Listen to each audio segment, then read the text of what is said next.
Bonjour à tous. Ce jour est grand, le jeudi saint, où l'Église fait mémoire de cette scène du Seigneur, vivant avec intensité ces deux gestes inséparables de Jésus, prenant en ce début de sa passion le pain de la Pâque et le consacrant en faisant son corps pour nous le donner, le rompant, le partageant, pour s'unir avec nous dans une communion qui se continue, communion de sa présence, nourriture de nos vies. Premier geste, et puis le second qui lui est inséparable, au cours de ce même repas, revêtant la tenue de service, passant le tablier du serviteur et se mettant à genoux devant ses disciples pour leur laver les pieds. Ce geste qui devient encouragement, appel à faire de même. En ce jour où nous célébrons ces deux gestes inséparables qui sont comme les deux versants d'une même réalité, il peut nous être bon de nous dire comment, au cœur de ce carême et de ce confinement qui nous le fait vivre ici au sanctuaire d'Alençon, dans la maison de Louis et de Zélie, comment la famille Martin a pu vivre aussi de ces deux gestes de Jésus célébrés en ce jour. Hier, en parlant de la porte, Guy Fournier, dans une très belle méditation, nous a rappelé ce passage que la famille pouvait faire vers l'extérieur, par la porte donnant sur le trottoir de la rue Saint-Blaise, se rendant chaque matin vers 5h30 à la messe matinale, à la messe qu'on appelait des pauvres, parce qu'elle était celle où les ouvriers ou les employés de maison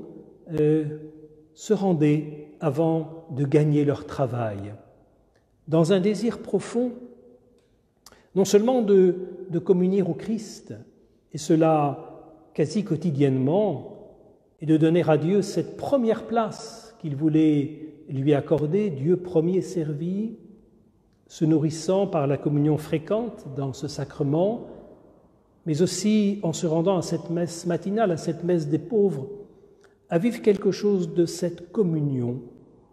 avec des personnes d'un autre milieu qu'eux-mêmes. Ce à quoi les conférences de Saint Vincent de Paul, auxquelles Louis participait déjà de longue date, encourageaient les chrétiens. Ici à Alençon, une messe de la Sainte Famille avait été fondée, permettant ce rapprochement entre les classes sociales. Et comme disait l'expression de l'époque, il s'agit de rapprocher au pied de l'autel des familles de conditions diverses et de développer une fraternité entre classes sociales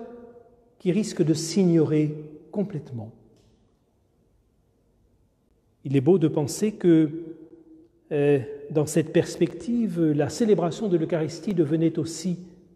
le lieu concret de cette rencontre du frère avec lequel nous sommes aussi invités à communier.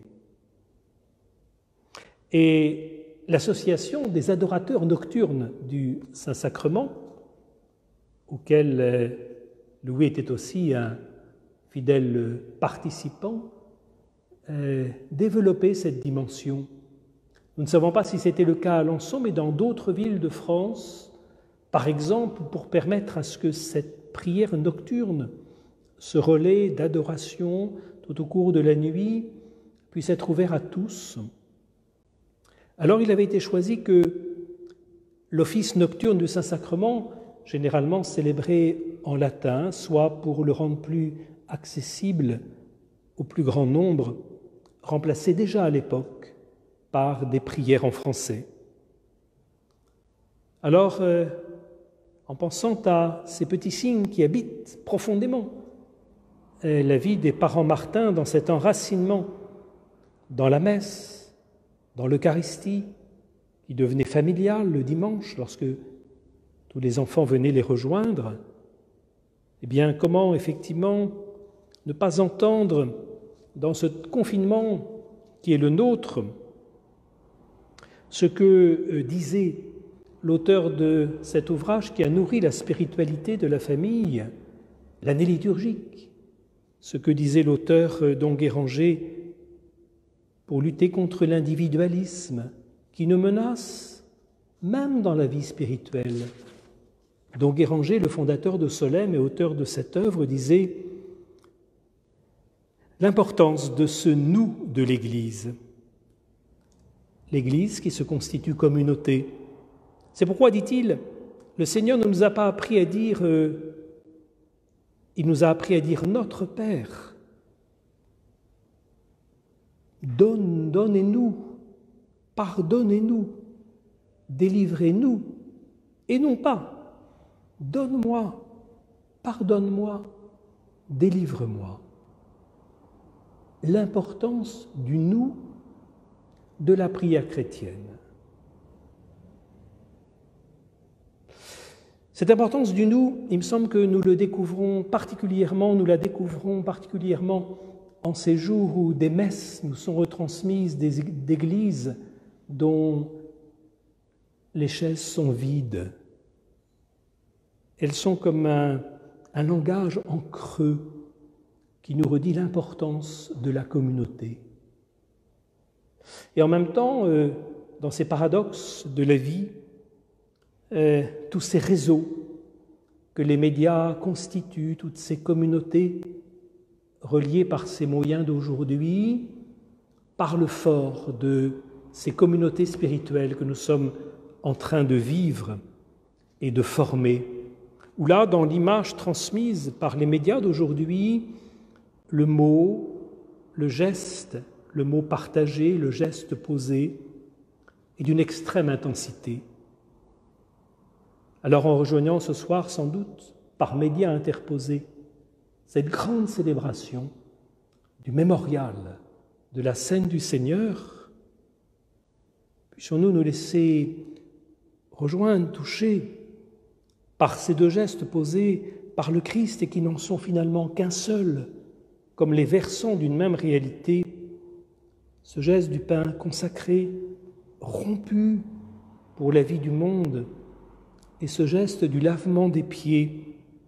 qui dit tant de l'être de Dieu, s'inclinant devant nous pour nous servir et nous aimer, jusqu'à peut-être alors mieux percevoir la grandeur de ce qu'est la messe, dont